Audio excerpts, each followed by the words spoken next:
Well, there are a million stories. There are a million stories, some of which are better left on the Gigging, staying out late, doing it again the next night, staying out late, doing it. It was really something else.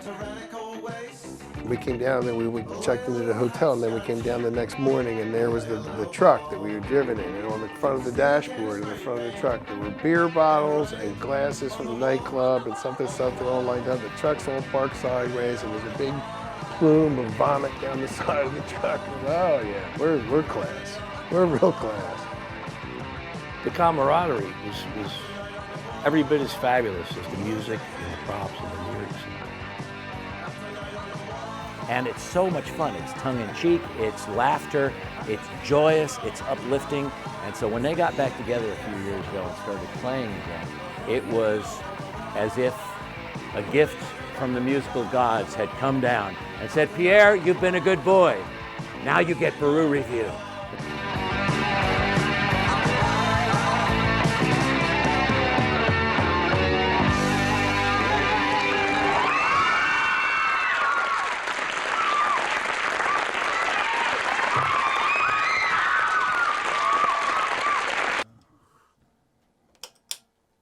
Open wide, gaping wide. All right, everything works. We'll still go through the sets at least one more time, probably realistically one more time. Then we'll start working on Christmas stuff. Let's go. Start. Let's finish. We have 3 songs to do. Too much. This thing like talking to Buzz with the makeup on the whole thing. Buzz, is this too much? He goes, yeah, I think it is. I think it's just, yeah, Bob. Is this too much? You think the bow is too much? How did the band come together? Wow. I was working as a bell captain, 1976. I was on leave from Penn, and I ran into Ken Queter. I was very attracted to Ken about what he was doing, his lyrics, how he was handling himself, and he and I struck up a conversation. Shortly thereafter, I started working for him, essentially. So I started working with Queter in 1980, and Bob Beru, was working with Kenny as like sort of manager, but like promotions kind of guy, somebody who kind of got gigs together just to kind of help him out, not an official manager. So I wasn't his road manager, I was his street manager because I only played locally. More or less represent them locally, and I'd learned a lot about how clubs operate, how rock business at that time in Philadelphia operated. And at some point or another, I was so smitten by it that I had good ideas for Ken, like, Ken, I want you to do this, and I want you to do that, and eventually those became a little cumbersome. You know, Ken's an independent agent. He's a genius in his own right. And, you know, my ideas, whether good, bad, or indifferent, I had too many. And pretty much the whole time that we started rehearsing this new Queter band, Bob was saying, I got this idea. And so then it became, well, okay, well, Bob, maybe you should work out, you know, I can't do everything that you see. And then I was at a crossroads, and I thought, well, you know what? I have a lot of good ideas here. I think I'd like to take a shot. It was sort of a now or never shot.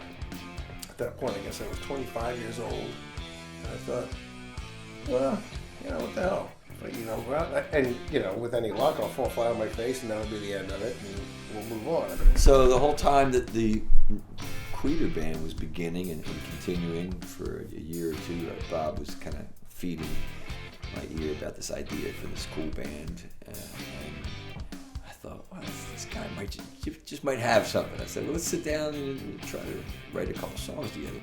We were enjoying what was coming out, you know, and so it was exciting. It really felt like something new. We had an all-star cast. And I had never done it before. Greg was playing with Ken. Jerry Healy was playing with Alan Mann at the time, and these guys were in their own right somebodies. Johnny Sachs played with the Secret Kids, which was Ken, and had been with him for a long time. Played with Robert Hazard at some point. And Buzz was with Ken. Anyway, these guys all had track records, like the Ed Sullivan School of Thought. Get guys who are more talented than you are and put the spotlight on them. We actually continued writing these songs and went and made a record at Cajun Recording Studio, and that was the beginning of the band. And then we started doing some gigs, and that was it. This was like 1980. I had a job as a host at this little club called the E Street Cafe in Upper Darby, right near the Tower Theater, a little tiny club, and I hosted every Friday night there. It was my first hosting job as an overnight DJ when I got to MMR. He would come out and he would host the show, and we were the also-rans at the time. I think we were I know we were not even on a blip on the screen. I went in there. I got there early, which is unlike me. And I got there, and there was this poster on the wall, and I was reading about Beru, and I go, these guys sound fun. And then later when I went in, I found them to be fun. The stage was on top of the restrooms. You had sort of half hunched down to play. It was a very strange place. They played so loud, though, that the police came, and this club was notorious for calling the police. And there was a noise ordinance, which got us arrested, which is a separate story of Jerry Healy. He won't go unless we get, I'm not going in unless I get cuffs. Like, all right, cuff him. Like, thanks, Jerry. So then we all got cuffed. Thank you, Jerry. Like, we needed to get cuffed. The police arrested the entire band. And they put them in the paddy wagon and took them to the Upper Darby jail, wherever that might be. And I go, these guys are willing to go to jail for rock and roll and for the sake of a good show. Something is right, entirely right with these guys. Well, I think Bob always had the idea that he wanted to do something very theatrical, and I think even for songwriting, he would seem to have ideas that kind of had these built-in characters or about things that could suit a character. You know? So he just started grabbing this and grabbing that, and these pantaloons and these ballet slippers and that. And I remember the first time I saw Trains Are Cool. Bob was off stage as the band starts it, and and then he makes his entrance up on the stage with an engineer cap and a cardboard cutout of a train on his body as he's going, trains are cool, and I'm going, this is the greatest. Yeah, people think it's hysterical, you know? And then, to me, it's brilliant in the sense that it's such a simple concept, that people want to be entertained, they pay some money, and they walk through the door and they wait, and then we go on and we entertain. People love schmaltz. They will swear up and down that I don't like smoke, I don't like mirror balls, I don't like drum solos. Lie, lie, lie. What they don't like is bad smoke. They don't like poorly placed mirror balls. They don't like bad drum solos. I mean, good anything is good. You have to learn how to use it, and if you use it correctly, it's great stuff. To me, it's equally as important. And there's a lot of reason that people would come to see the band because nobody was doing it. I couldn't think of anybody at the time was doing it. Like he goes out there with the pail full of confetti. Like, oh, that old song, like, do it. It works. Johnny Sachs always had these ideas. At first, he had the whole tuxedo thing and the cigarette holder, and then that morphed into a couple of different things. So everybody kind of had their own ideas, and it was definitely sort of a costume mess, but particularly Bob had all these changing costumes. You know?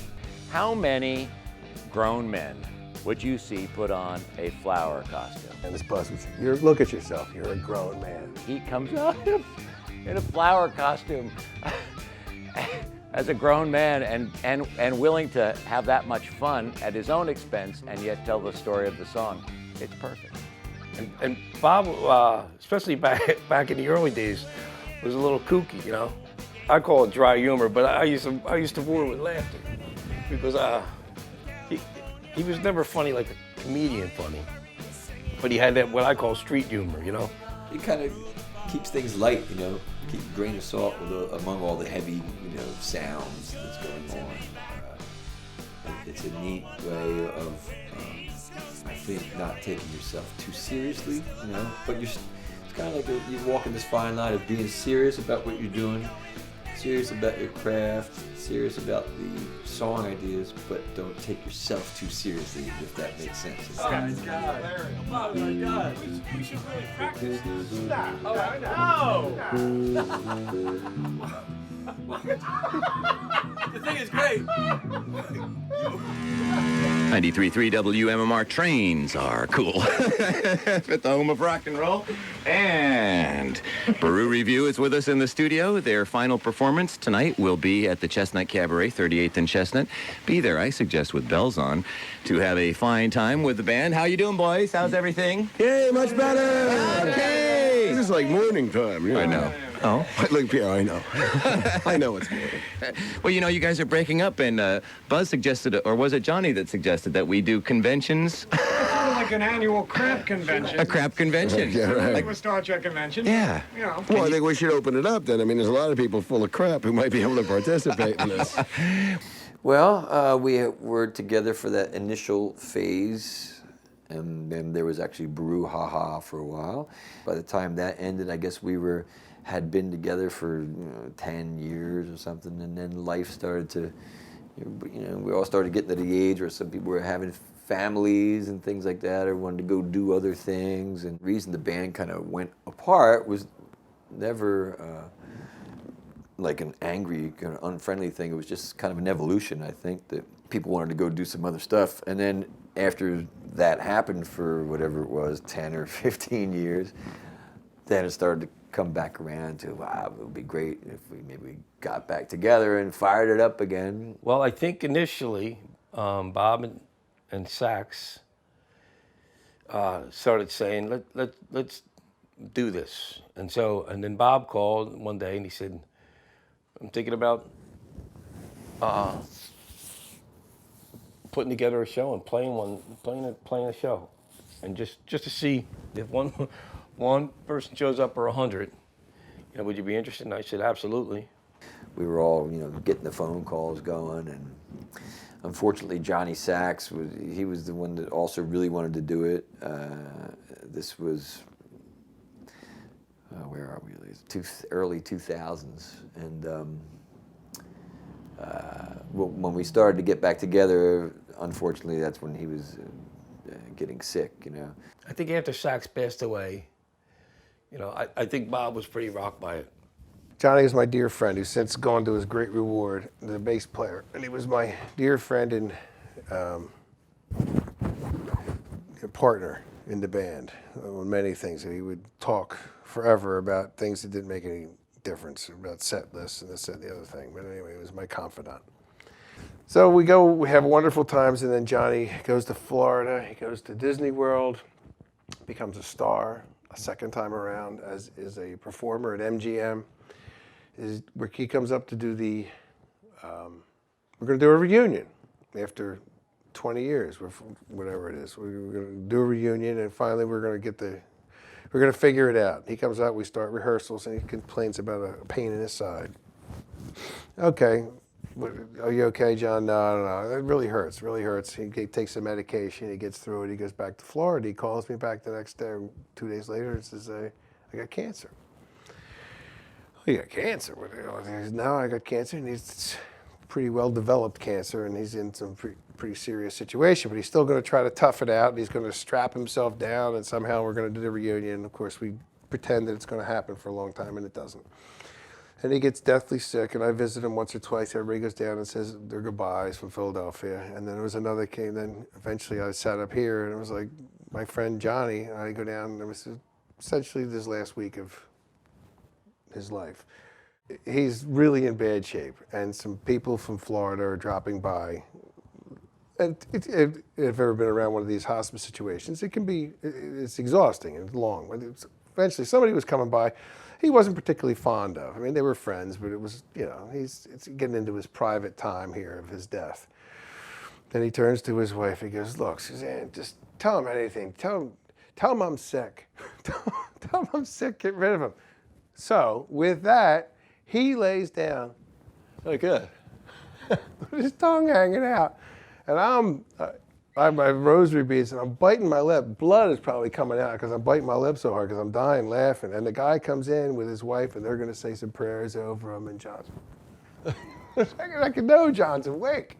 Eventually, he pops right out of bed like, "Oh, I thought he'd never leave." Like, pretend I'm sick. Anyway, then a few days, and lastly, he grabs me with his damn death grip. He says, "You gotta do it. You gotta do the reunion." I said, "You gotta do it." I said, "John, it's gonna be a big hole without you." Like he used to always say, "You're gonna be missing some bottom end." That was his idea. "I'm gonna quit. You're missing the bass player." I said, "Well, John, I'm gonna be missing some bottom end." He goes, "I don't care. You have to figure it out. You gotta do it. You gotta do it for the people who want to see it." I said, "All right. I promise you, John, I'll do it. I'll do at least one show." And so we came up in 2006. We put one show together, went to the Grape Street. Jerry Getz subbed, jumped in for John of the Daves, who liked the material. This is very nice. And Mark Julian Teague from Beru Revue jumped in for Jer, and we did a show, and everybody liked it. And then we sort of went, well, we had a good time, everybody had a good time, why don't we do it again? I learned a whole bunch of songs that I had loved from the past but never knew how to play before. The guys in the band all had fun, and it was fairly well received musically. I mean, the fans of Beru Revue are very, very loyal and love it. So Bob decided to go ahead and, go forward. As it turned out, I think before we even played, we had sold out another night, which was nice to hear that people wanted to see it again. For them to be back together, I've been desiring it for so long. The fact that it finally happened, it's like a gift. Thank you. I mean, because when I went to hear those songs again, I mean, I cried at the last show at the Chestnut Cabaret. Because I love each of those guys, and they've been through some heavy changes with the loss of Johnny Sachs, who was a great character in and of himself and a just delightful human being, with the loss of Jerry Healy, and the different changes they've been through. The idea that they could say, you know what, there was something here that was worth celebrating. My exile's almost over.